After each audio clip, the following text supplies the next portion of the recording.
وہ ایک کنجوس آدمی تھا نا، ایک کنجوس بادشاہ تھا، کسی کو کچھ دیتا نہیں تھا، تو شور ہو گیا سارے علاقے میں، یار سارے بادشاہ انعام دیتے ہیں، ہمارا بادشاہ کچھ نہیں دیتا۔ وہ کنجوس تھا، اب اس نے شرط ہی تگڑی رکھ دی، کہنے لگا میں انعام تو دوں پر قابل بندہ ہی کوئی نہیں ملتا۔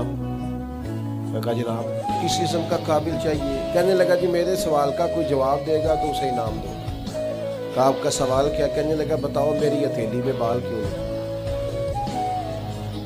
جو بتائے گا اسے انعام دوں گا۔ تو ایک بندہ رند تھا، تنگ بڑا تھا اس سے، اس نے کہا چلو ٹھیک ہے، مرنا تو ہے ہی، لیکن اس بادشاہ کو نہ بات سنا کے مرنا ہے۔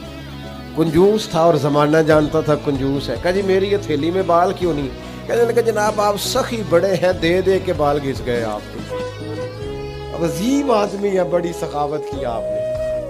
تو بادشاہ کو غصہ آیا، چونکہ چور کی داڑھی میں تنکا، پتہ چل گیا کہ اس نے جو طنز کیا میرے اوپر، غصے میں کہنے لگا اچھا جی میری میں دے دے کے نہیں ہے تو تیرے ہاتھ کی ہتھیلی میں بال کیوں نہیں؟ کہنے لگے جناب نے دیا بڑا ہے اور میں نے لیا بڑا ہے، حالانکہ 1 روپیہ نہیں دیا کبھی اس کو۔ تو وہ بادشاہ اور غصے میں آ گیا کہ یار یہ تو بڑھتا ہی جا رہا ہے۔